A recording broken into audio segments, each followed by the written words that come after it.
Bienvenidos a los que se han conectado. Muchas gracias por estar con nosotros. Y en la charla de hoy vamos a hablar de la exploración de mano en enfermedad por artritis reumatoide.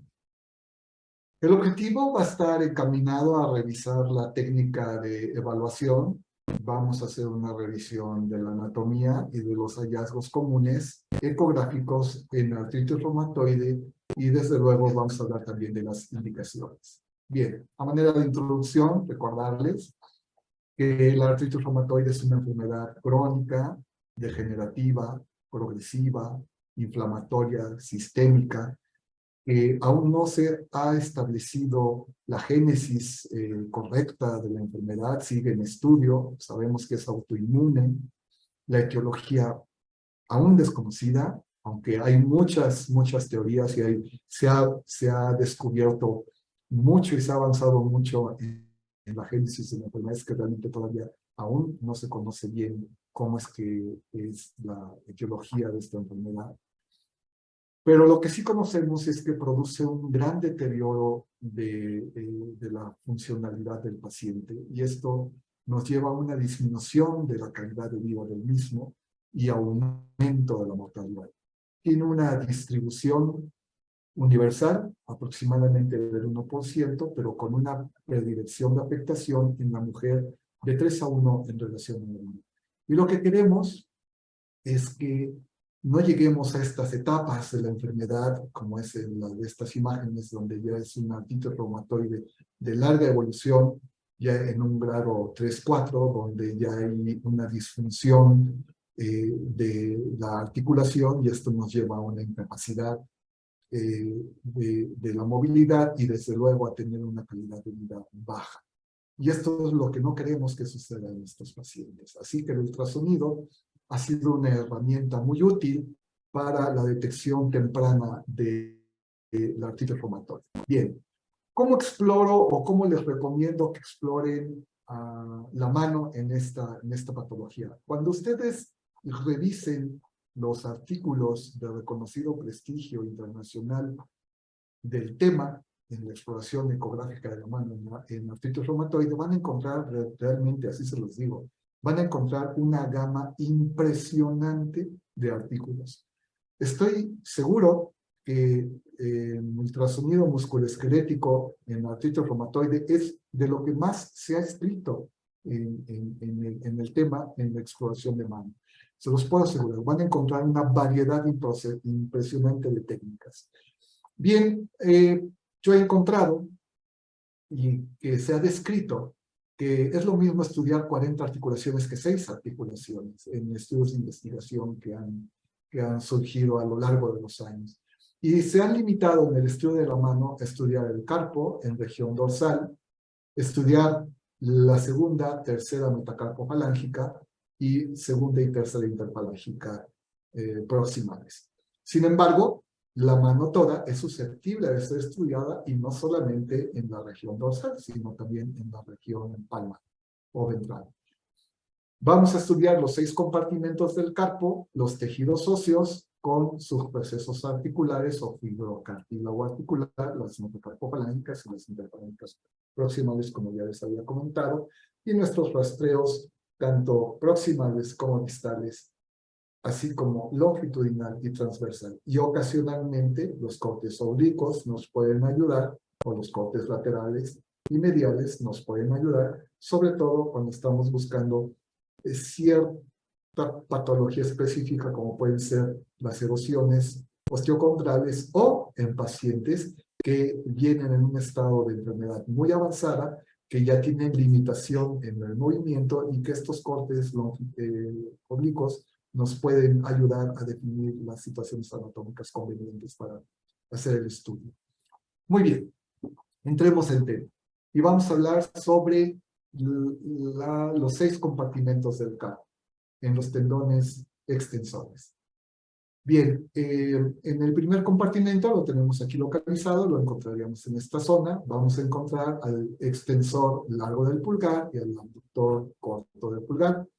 Si nos tiramos un poquito más dorsal, vamos a encontrar el extensor radial largo del campo y el extensor radial corto del campo. Después nos vamos a encontrar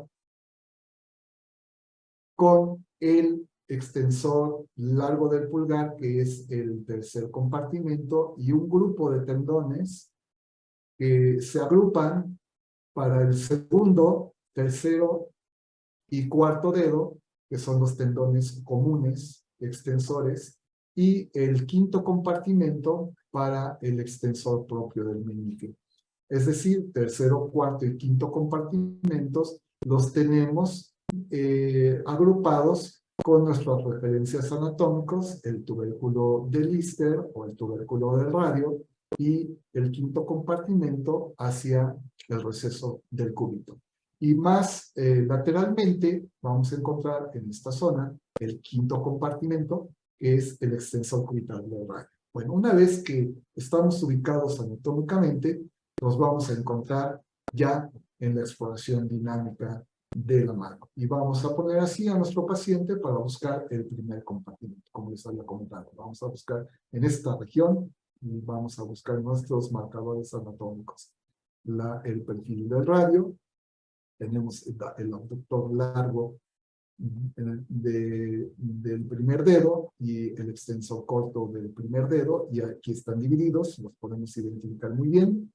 Vean, aquí en otro paciente, nuevamente nuestro marcador óseo, aquí tenemos el abductor largo y el extensor corto del pulgar, muy bien observados. Y bueno, pues esto está muy bonito, en eje longitudinal también muy fácil de identificar, pero el problema lo vamos a ir encontrando cuando tenemos a estos pacientes que tienen una etapa ya avanzada de artritis reumatoide y nuestros marcadores óseos empiezan a desaparecer y nos empezamos a encontrar con este tipo de patología en donde ya encontramos tanto el abductor como el extensor del pulgar, pues ya con un patrón fibrilar perdido, el receso del marcador óseo, del escafoides en este caso, prácticamente perdido, prácticamente ya no hay un receso bien para identificarlo, no como en la imagen normal que estamos viendo superior, así que empieza a ponerse difícil la identificación de los marcadores óseos, ¿no? Bueno, veamos las lesiones más habituales o clásicas que vamos a encontrar en el primer compartimento. Vean esta imagen en un barrido extendido del abductor largo y del extensor corto del primer dedo. Pueden identificar cómo hay una gran cantidad de líquido. Pueden observar los tendones prácticamente han perdido su patrón fibrilar. Se observan los recesos tanto superiores como inferiores del perfil de los tendones pestoneados con abundante líquido alrededor de la bursa, y esto es muy importante identificarlo porque estamos hablando de patrones tendinosos o de patología tendinosa, y es muy importante identificar donde hay un tendón con vaina y un tendón que ya no tiene vaina. Y si ustedes pueden identificar la gráfica, pueden observar justo donde está el primer compartimento, el tendón tiene vaina tendinosa, pero ya cuando nos vamos hacia la falange proximal y distal, el tendón prácticamente no tiene vaina. Entonces aquí estaríamos hablando de una tendinosis y aquí de una tenosinovitis. Tenosinovitis básicamente es la vamos a aplicar en donde hay vaina tendinosa, ¿de acuerdo? Y es muy importante diferenciar esto porque en un mismo dedo tenemos dos aspectos patológicos diferentes el tendón extensor, ¿de acuerdo? Bueno, cuando hacemos el corte transversal podemos ver cómo nada el primer compartimento sobre un líquido con alto contenido celular y proliferación de vasos o neoformación de vasos que no deben de encontrarse habitualmente. A esto le podemos, sin lugar a duda, definirlo como una tenosinovitis. Y asociada a esta patología, siempre la vemos como una tenosinovitis de Carvalho. Veamos ahora el segundo compartimento. Tenemos nuevamente nuestro marcador óseo, nuestro marcador muy bien definido. Tenemos al tendón extensor carporadial corto y al largo. también muy bien definidos, debe de haber cierta cantidad de líquido, escasa cantidad, que eso es lo normal. Aquí tenemos nuevamente nuestra imagen normal del segundo compartimento, extensor carpo radial corto y largo. Habíamos mencionado que debe de haber cierta cantidad de líquido normal, nuestro receso óseo del radio, y cuando vemos estas imágenes en un paciente con artritis reumatoide de larga evolución, podemos identificar nuevamente que hay un exceso de líquido dentro de la vaina del tendón, con el tendón extensor largo muy pobremente definido, no hacia el corto, se ve muy bien. Cuando me voy un poquito más hacia la región distal, es decir, casi a la palma de la mano, puedo identificar que se observa muy bien el tendón extensor largo del carpo, pero cuando me vuelvo a ir nuevamente hacia la región más proximal, veo que se pierde, así que lo veo en longitudinal y puedo identificar que el tendón extensor largo del carpo está roto. Y estos son hallazgos muy comunes que pueden encontrar en este tipo de patología de la artritis reumatoide. Si le aplicamos el Doppler de poder, van ustedes a identificar una gran angiogénesis o neoformación de vasos que son anómalos, no los debemos de encontrar.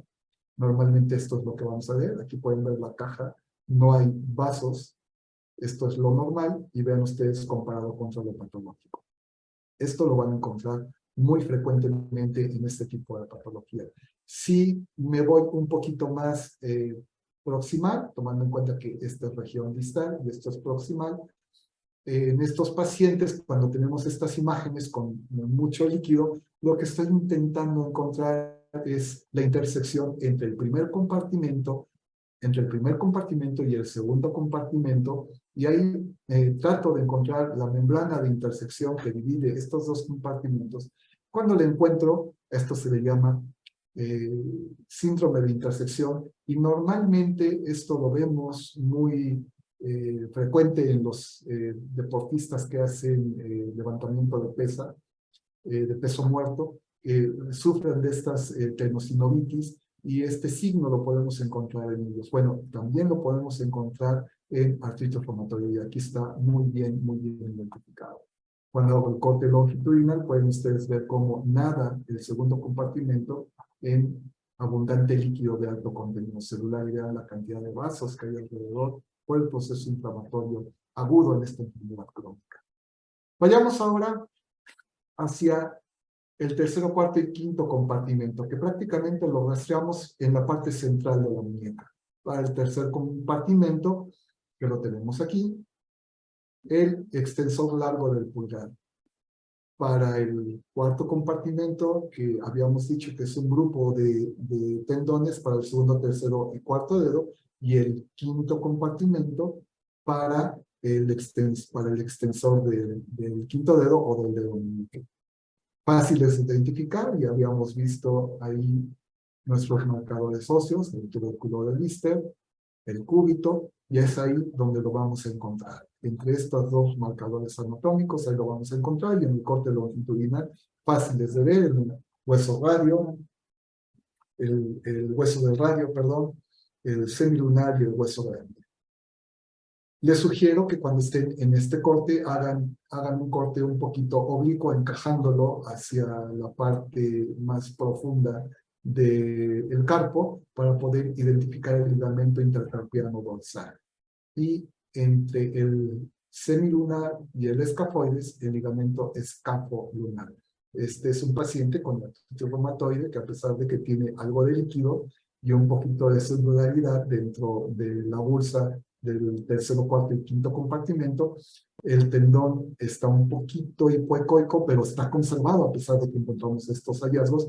A veces podemos encontrar algunas lesiones por aquí, o definitivamente pérdida de la anatomía por el efecto de anquilosis, como es en este caso, donde podemos ver que prácticamente ya no hay recesos articulares, es solamente un perfil óseo que es por el efecto del paso de la clavícula ósea de un hueso hacia otro en una articulación, lo que llamamos como anquilosis, y vean ustedes el ligamento intercarpiano es prácticamente mal definido, ¿no? En este otro caso, el ligamento intercarpiano roto y nuevamente nuestro efecto de anquilosis ya se pierde ahí la visualización del ligamento escapolunar. Importante es identificarlos porque estos en conjunto nos dan estabilidad en la muñeca. Este es un caso que recién acabo de ver la semana pasada, un paciente joven de 35 años de edad.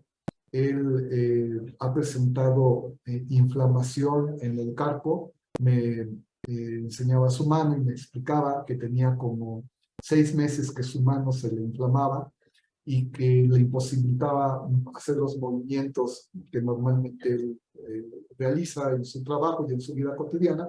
Cuando hago la exploración del tercer, cuarto y quinto compartimento, puedo identificar el retináculo lleno de líquido con alto contenido celular. Cuando me voy al corte longitudinal, puedo identificar que hay angiogénesis, lo que me habla de un proceso inflamatorio. Puedo observar que mis huesos del carpo aún se conservan, no hay buen receso osteocondral. Nuevamente me voy a buscar la angiogénesis y ver el líquido, vean ustedes, toda la cantidad de líquido que hay en el retináculo del tercer, cuarto y quinto compartimento. Y cuando hago mi corte para ver el ligamento intercarpiano dorsal, veo que este está en muy buen estado, así como el ligamento escapular. Los recesos osteocondrales, muy decentemente todavía, a pesar de que ya tiene 6 meses con dolores en la mano y que salta de la mano derecha a la mano izquierda. Les presento otro caso de un paciente que tiene artritis reumatoide de larga evolución. Pueden ustedes identificar en el corte longitudinal el radio, el semilunar y el hueso grande prácticamente mal definidos por la artritis reumatoide ya con efecto de PAMS y que ya está destruyendo o alterando el tejido osteocondral.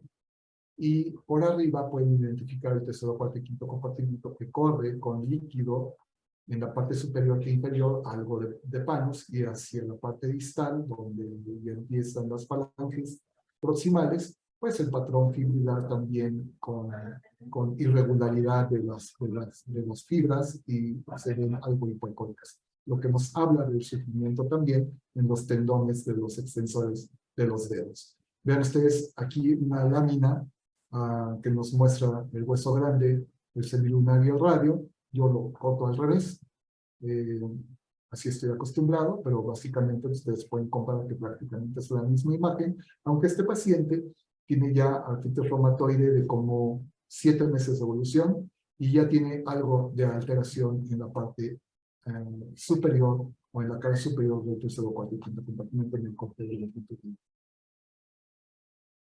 Otra de los puntos target, o creo yo importantes que ustedes deben de explorar en la mano, es el receso perestiloideo. Aquí me corta la pantalla en la cámara, pero aquí dice receso perestiloideo.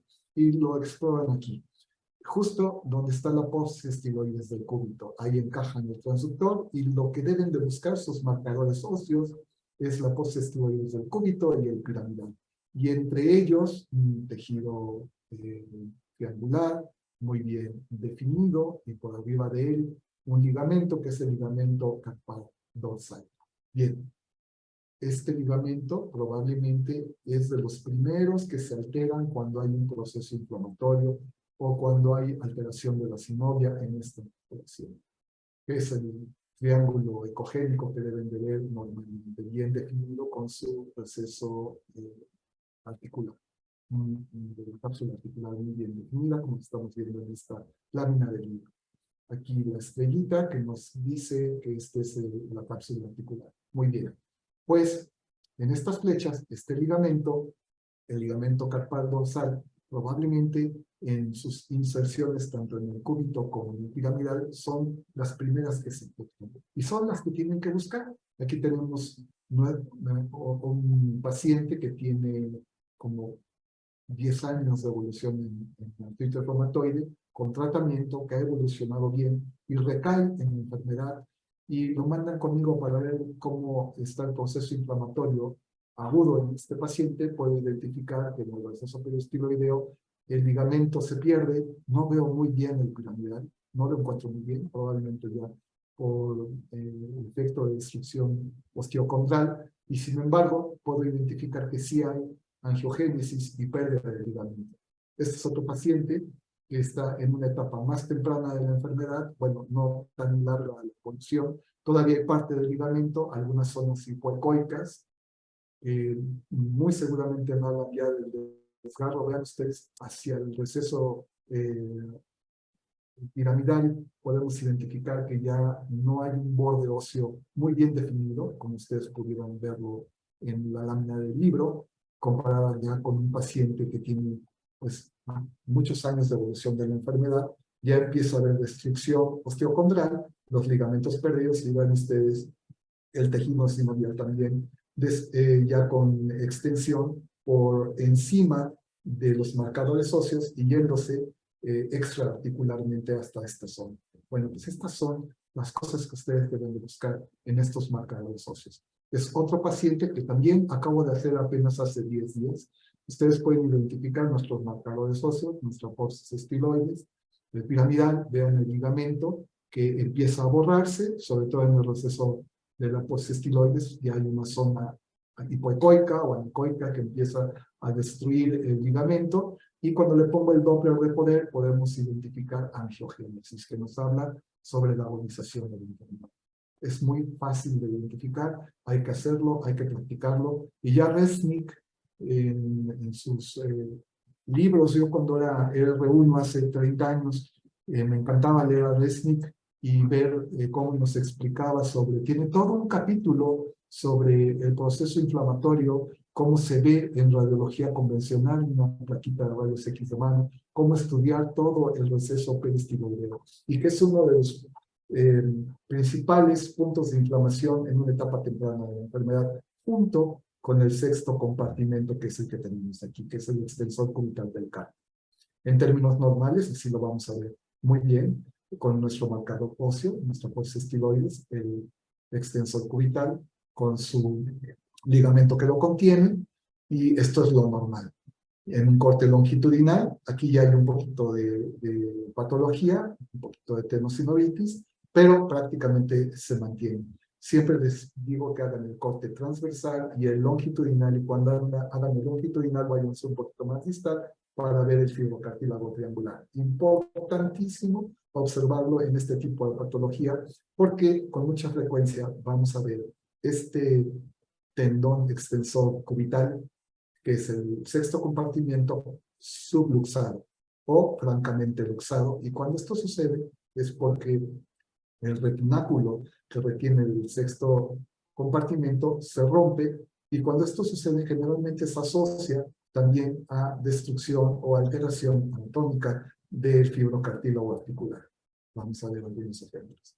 Recordarles que el fibrocartílago articular es un menisco como el que podemos encontrar en la rodilla, muy parecido al labrum, que podemos encontrar en la cadera o en el hombro, y que es de forma triangular, que está compuesto por el menisco homólogo, por un ligamento colateral cubital y uno piramidal, que por ecografía no son posibles de diferenciar, no así por resonancia, en la resonancia sí los podemos diferenciar, y que cuando tenemos un artritis reumatoide de larga evolución que ha destruido estos referendos anatómicos, como lo pueden ver aquí, ya todo el receso osteocondral destruido, se destruye nuestro menisco homólogo, nuestros ligamentos se rompen, y entonces hay una alteración del fibrocartílago articular.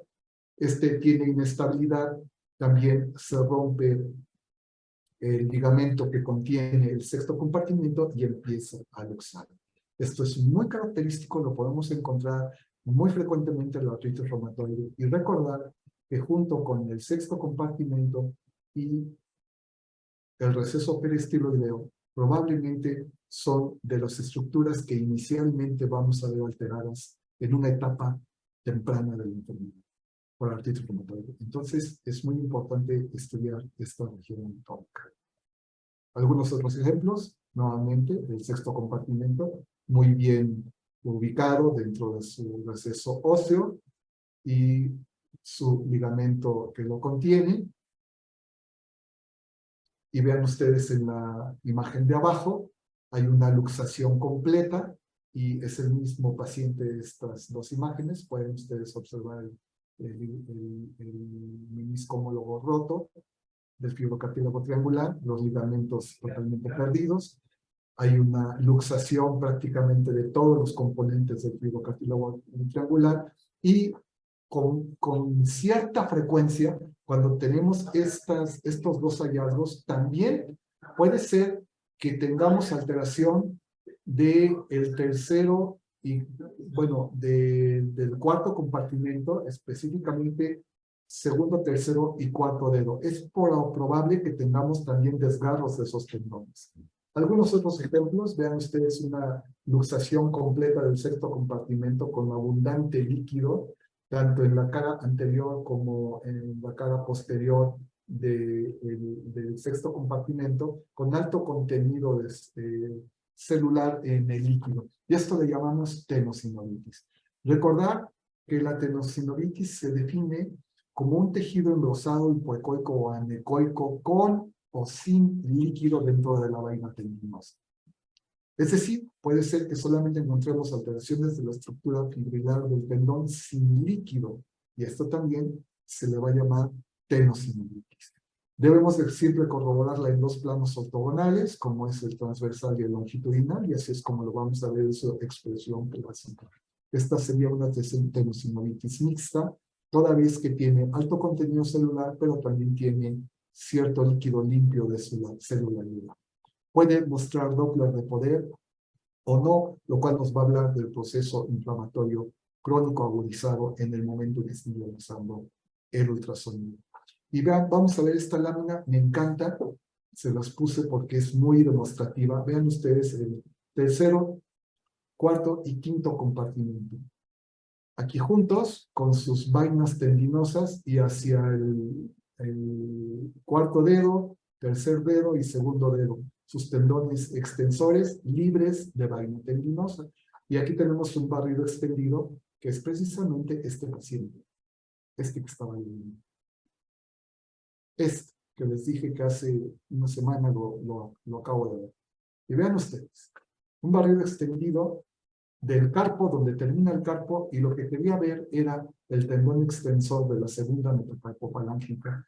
Y bueno, aquí la cámara me estorba, pero la idea era ver la articulación de la metacarpofalángica con su tejido totalmente normal y el receso de la cápsula articular totalmente normal. No la puedo ver aquí por la camarita, pero lo importante es que pueden ustedes identificar todo el tendón extensor de la segunda metacarpofalángica, o bueno, de la metacarpiana, más bien, todo hipoecoico, irregular, y vean ustedes el mismo patrón hacia lo que es ya el tercero, cuarto y quinto compartimento, pero con líquido en la vaina del tendón. Y aquí tenemos en conjunto una tenosinovitis del tercero, cuarto y quinto compartimento con una tendinosis de la segunda metacarpofalángica. Y es exactamente lo mismo.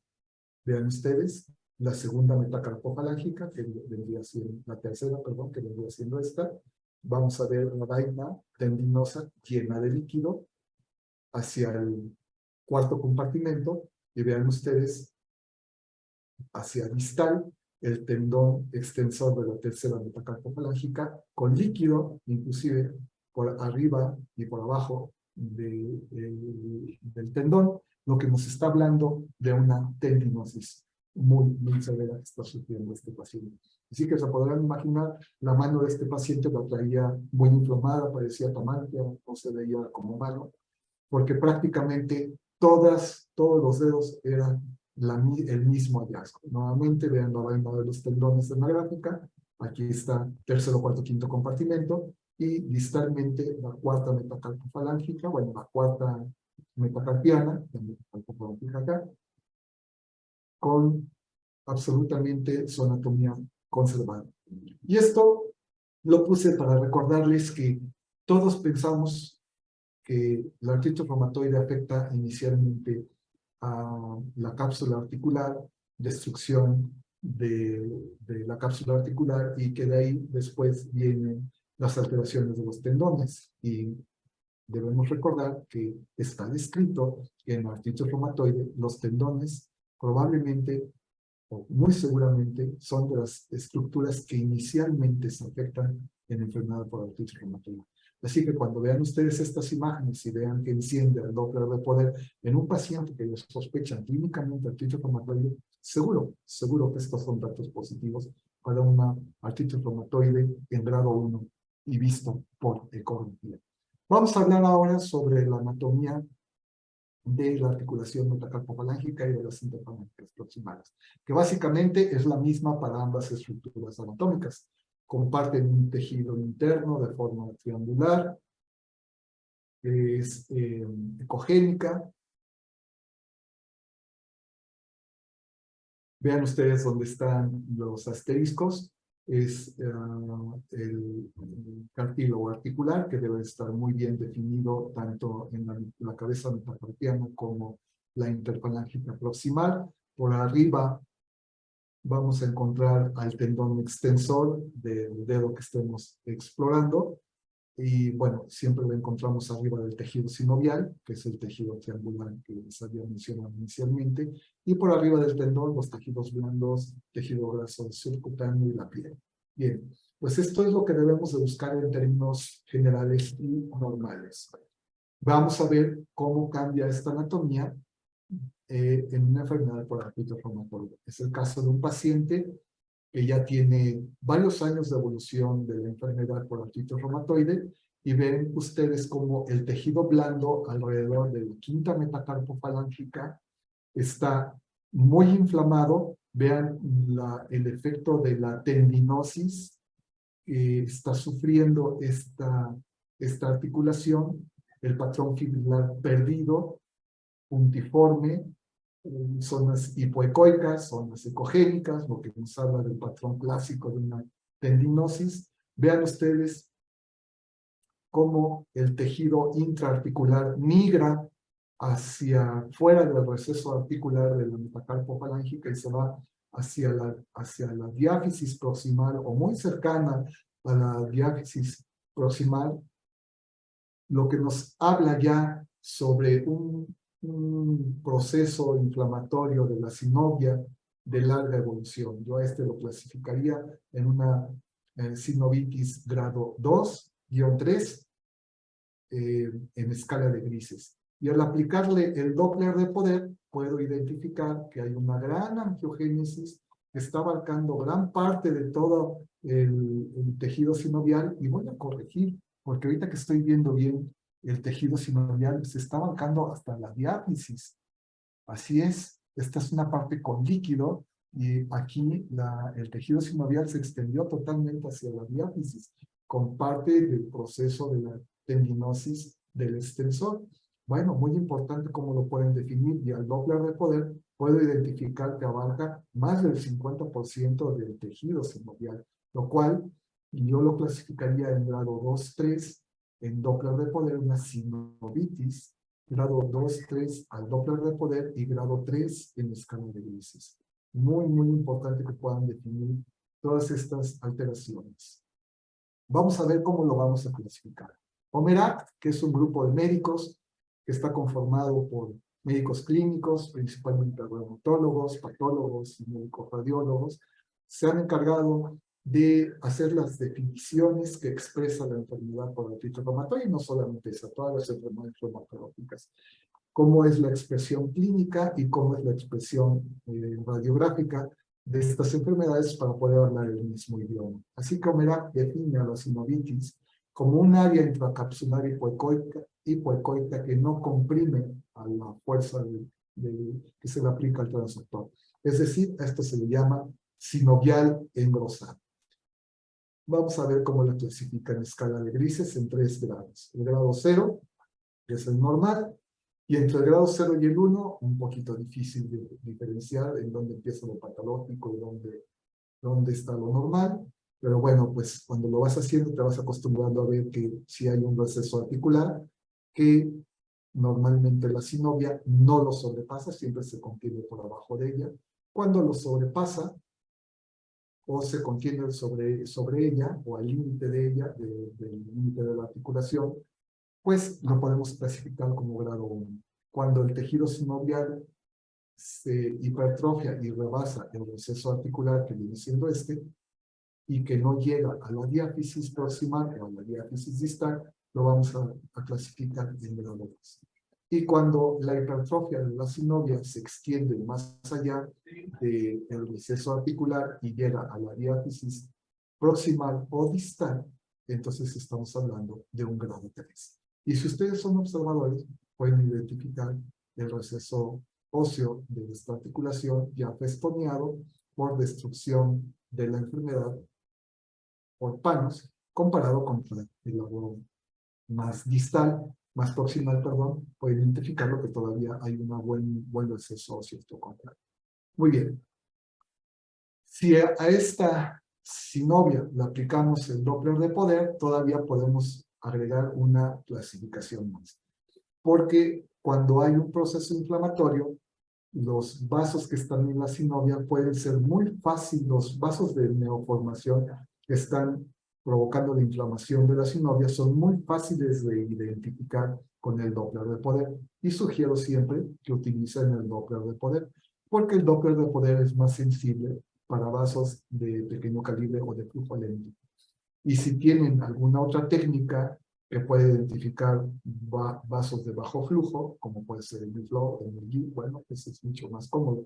En otros equipos de otras marcas también tienen su propio programa que vale la pena utilizar para identificar con mayor facilidad estos vasos. Así que el grado 0 es el grado normal, prácticamente no hay vasos que estén dentro del tejido sinovial.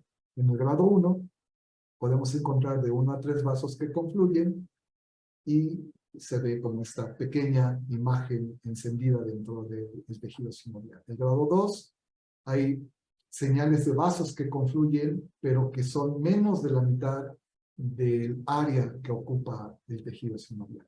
Y el grado 3 cuando supera más del 50% del área sinovial. Fácil de clasificar. Vamos a ver algunos ejemplos. Aquí tenemos en escala de grises una hipertrofia de la sinovia que prácticamente se fue hasta la diáfisis de la metacarpofalángica, de la metacarpiana, así como de la falange distal, y pueden ustedes identificar una gran distensión de la cápsula con líquido abundante dentro de la cápsula. Entonces, esto sería una sinovitis en grado 3 en escala de grises, con un derrame articular grado 3, que también lo vamos a ver más adelante. Si yo a esta articulación le pongo Doppler de poder, veo que llena en un poquito menos del 50% del tejido sinovial que está hipertrofiado. Entonces yo pudiera decir, en mi interpretación, que esta es una sinovitis grado 3 en escala de grises y grado 2 al Doppler de poder con un derrame articular grado 3. Este es otro caso diferente. Pueden ustedes identificar que es una sinovia que se ha extendido prácticamente ya a la diáfisis proximal, se mantiene en el lado distal todavía dentro del margen articular, pero esto ya no es una clasificación en grado 3 de la sinovia, y cuando le aplico el Doppler de poder, veo que tiene por lo menos el 50%. Entonces, ¿cómo lo clasificaría en interpretación? En la segunda metacarpofalángica izquierda de este paciente, yo diría que tiene una sinovitis grado 3 en escala de grises y un grado 2 por Doppler de poder. Y así es como les sugiero que lo interpreten en sus estudios. Bien, hablemos ahora del derrame articular. Les había dicho que hay una clasificación en este caso que nos encontramos con derrame, así que nos conectamos directamente cómo se define por Omerat al derrame articular. Lo define como un área intracapsular anecoica que es compresible cuando aplicamos la fuerza con el transductor. Y la clasificamos en grado 0 cuando no hay derrame, en grado 1 cuando el derrame es mínimo, en grado 2 cuando el derrame es moderado y en grado 3 cuando el derrame condiciona una distensión de la cápsula. Fácil de identificar. ¿De acuerdo? Muy bien. Vamos a ver algunos ejemplos. Este es el caso de un paciente que lo exploramos aquí en el centro médico en el siglo XXI. Una segunda metacarpofalángica, podemos identificar que hay una sinovitis grado 3 en la escala de grises, una tendinosis muy marcada, Y como ustedes pueden identificar, hay una gran capa de gel, porque lo que estoy haciendo es técnica de flotación, es decir, entre la membrana de ultrasonido y la piel del paciente pongo una capa de gel abundante para no tocar la piel del paciente y no provocar colapso por compresión, por la fuerza, por el peso que le estoy imprimiendo al transductor y que pudiera de alguna forma condicionar la alteración de la imagen que estoy observando.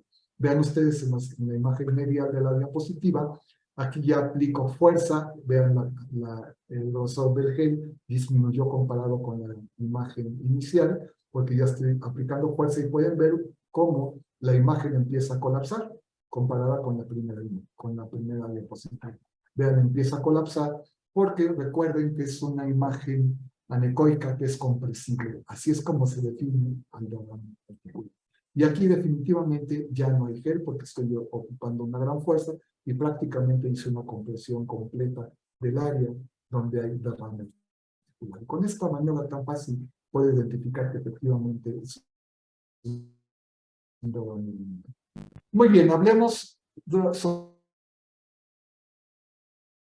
las alteraciones del cartílago en las interfalángicas proximales. En realidad es que el perfil del cartílago articular es muy delgado, muy pequeño, es lineal, anecoico, siempre entre el tejido de la sinovia y el perfil óseo, tanto de la metacarpiana como de la interfalange proximal, o en su caso dado, de la falange proximal con la falange distal.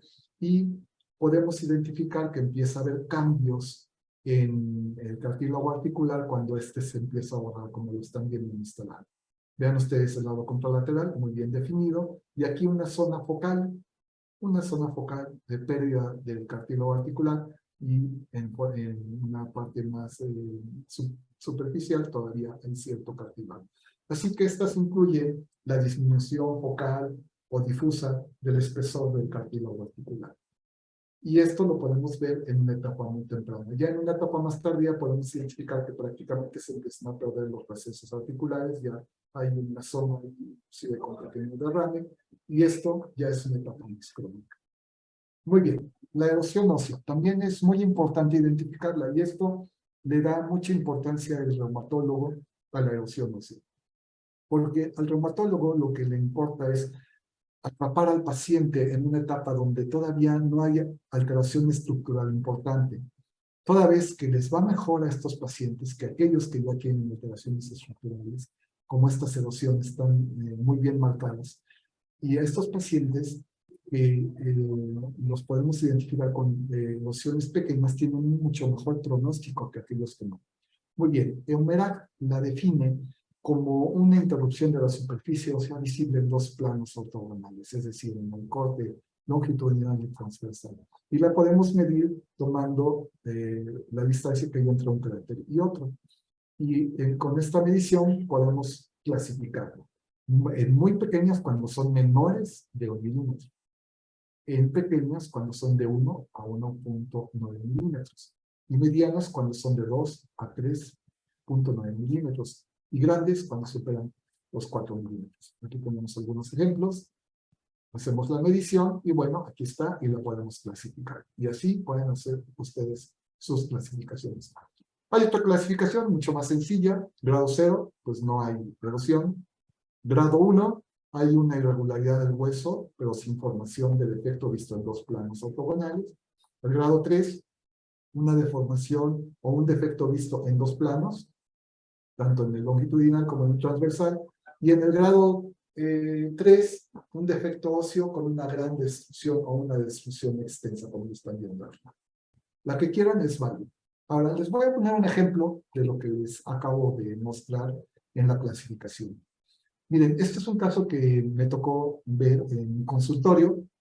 Le tomamos esta placa y vimos que tenía un poquito de disminución de los espacios articulares, había quizás un poquito de esclerosis en formación, pues un poco dudoso, todavía pues no tan afectada, quizás un poquito de disminución de los espacios articulares y tal. Hacia la quinta metacarpofalángica observo un aumento de la densidad radiológica de los tejidos blandos, lo cual asocio a inflamación de tejidos blandos, lo cual en una magnificación lo puedo ver muy bien. No veo unas erosiones como tal, quizás un poquito de adelgazamiento del tejido osteocondylar, quizás por aquí algo. Bueno, esto lo puedo clasificar en grado 1 para enfermedad por artritis reumatoide de acuerdo a la clasificación de Nueva York. Cuando le aplico el ultrasonido, puedo identificar que en esta misma articulación encuentro ya una erosión. No vista por placas. Y para esto es por lo que te manda el reumatólogo a hacer esta exploración. Muy, muy importante para el reumatólogo que le digas estos avisos. Porque para ellos es muy importante frenar la enfermedad para que no avance y haya un proceso degenerativo mucho más amplio que nos lleve a una deformidad y a una inestabilidad de la mano que nos lleve a una función inadecuada, y esto va a provocar que haya una incapacidad del paciente para sus actividades diarias. Por eso es la importancia de poder realizar este tipo de clasificaciones. Y bueno, como les decía en las primeras diapositivas, les sugiero que exploren el carpo, los 6 compartimentos, siempre exploren las metacarpofalángicas y las interfalángicas proximales. Y aunque les había dicho que quizás estudiar el carpo, la segunda y tercera metacarpofalángicas y la segunda y tercera interfalángicas proximales son, digamos, los puntos target de cualquier exploración estándar, siempre hay que tomar en cuenta la clínica del paciente, porque a lo mejor le exploro la segunda metacarpofalángica porque así lo dice la literatura o porque se ha establecido que son las articulaciones que primeramente se afectan. Quizás el paciente me dice, doctor, la que me duele es esta, me duele el dedo chiquito. Y resulta que esta es normal y cuando le exploro esta es la patológica. Bien, esto es muy común, es muy frecuente. Esta es una técnica que yo les sugiero, pero no excluye el que deban de explorar el resto de las articulaciones. Y esto va muy de la mano de la expresión clínica del paciente. En las erosiones óseas, les sugiero hacer las exploraciones dorsales, ventrales y las mediales, las laterales, porque en una erosión ósea, probablemente en el corte dorsal y en el palmar lo encuentro normal, pero cuando me voy a un receso medial o lateral, resulta que hay encuentro de erosión. Muy, muy importante no quedarnos solo con estas imágenes, sino siempre ser malintencionados, por decirlo así, con la exploración para buscar la patología. Muy, muy importante. Hablemos algo sobre la patología extraarticular de la mano. En el 87.9% de las veces está asociada a los tejidos blandos, en un 6% a los tejidos óseos y en un 5% a los cutáneos. Y estas son las que principalmente vemos. Y curiosamente, en mi práctica, veo mucho el quiste sinovial, el globus y el tumor de células gigantes. En mi práctica personal, privada, es lo que yo básicamente siempre veo, curiosamente, más que el quiste mucoide, veo muy frecuentemente el tumor de células gigantes. Muy bien, vamos a ver algunos ejemplos. Aquí tenemos algunos quistes simples, artrosinoviales, su imagen clásica, ovoide o semioval, o redondita de una pared bien definida y siempre comunicación a la articulación. Algunas complejas con alto contenido celular, estas todavía las pinchamos y las sacamos, estas ya son muy difíciles, sin embargo, aún a pesar de que ya tienen mucho tiempo de cronicidad, las pico, les pongo su medicamento y sí mejoran sustancialmente. Vean siempre comunicación con articulación, y así como lo ven en las láminas en los libros, así es como lo vemos en la vida. Muy bien. Algunos quistes complejos, quistes gangliones, siempre con comunicación a la articulación, que pueden provocar compresión sobre las fibras tendinosas y estas provocan dolor. Algunas complejas, como en el caso anterior, pero siempre comunican a la articulación. También estas son susceptibles de ser picadas. Aquí tenemos un globus del cuarto dedo. Vean ustedes, aquí no hay comunicación a ninguna articulación, está muy superficial. y la pude identificar muy bien, la Doppler de poder con alta vascularidad. Vean ustedes con un poquito de el trazo con tanto arterial, pero predominantemente venoso. Y este caso que en especial siempre me gusta exponerlo, porque cuando me lo llevaron, yo juraba y perjuraba y decía y me mantenía firme que esta era una sinovitis muy severa que estaba afectando los tendones extensores de los dedos y básicamente tercero, cuarto y quinto compartimento, como del caso del paciente que tuve hace unos días y que les presenté. Y yo juraba que se trataba de esto y me dice el cirujano plástico, doctor, no tiene sintomatología de una sinovitis, de una tenosinovitis. Lo voy a operar y le practico. Y efectivamente no fue una tenosinovitis, fue un tumor asociado a células gigantes asociado a las vainas tendinosas, que se extendió hasta el primer nivel. Así que hay que tener mucho cuidado, son imágenes muy parecidas. Y aquí lo que me recuerda es que la clínica sigue siendo la clínica, hay que hacerlo mucho caso a la clínica. Algunos ejemplos de iatrogenias, bueno, no iatrogenias, sino de efectos secundarios que se sufren de alguna cirugía. Este paciente tenía un síndrome del túnel del carpo, atrapado, el cirujano lo opera y hace esta imagen al poco tiempo de la cirugía, que fue un pseudoaneurisma de la radial, y yo no sé describir de qué arteria era, me habla por teléfono, me dice, oye doctor, ¿no me dices de qué arteria es? Y bueno, finalmente tuve que volverlo a explorar para saber de qué arteria venía. Así que estas son algunas de las situaciones que pueden ustedes encontrar postquirúrgicas por la liberación del nervio mediano. ¿Cómo lo hacemos nosotros? Bueno, pues una vez que identificamos que es positivo el atrapamiento del nervio mediano, pues metemos nuestra agujita muy cercana, pero nunca jamás dentro del nervio, porque cuando aplicamos los medicamentos, estos pueden eh, provocar que el nervio se rompa. Así que siempre es a una distancia prudente y una vez que tenemos ahí nuestra aguja y que estamos seguros que no estamos en el nervio, aplicamos el medicamento. Ahí está. Como ustedes lo pueden ver por las flechas. Nervio mediano, medicamento, en la punta de la aguja. Muy bien, pues esto es algo de lo que hacemos todos los días y que se benefician nuestros pacientes con las bondades del ultrasonido. Les voy a platicar algunos casos rápidamente. Ven ustedes esta cuarta, es un solo paciente, encontré todos estos hallazgos. Cuarta interfalángica proximal con una tendinosis muy marcada. En el mismo paciente la tercera interfalángica distal, pero de la mano contralateral. Alteración importantísima del tejido osteocondral. Vean, ya no hay prácticamente tejido óseo normal, este ya está destruido. El tejido sinovial también ya con extensión, y cuando le ponemos el Doppler, tenemos positividad para el proceso inflamatorio agudizado. Aquí tenemos el sexto, esto no era el caso, es tercero, cuarto y quinto compartimento con panus. Ahí empieza a haber ya destrucción del tejido osteocondral de los huesos del carpo, gran cantidad de neoformas de vasos nuevos, y esto nos habla del proceso inflamatorio agudo. Igualmente, tercero, cuarto y quinto compartimento, con no tan severo como este, pero pueden ustedes identificar cómo hay líquido alrededor de la vaina del tendón o dentro de la vaina del tendón, algunos cambios ya del tejido osteocondral, y cuando le aplico el B-Flow ya hay formación de vasos.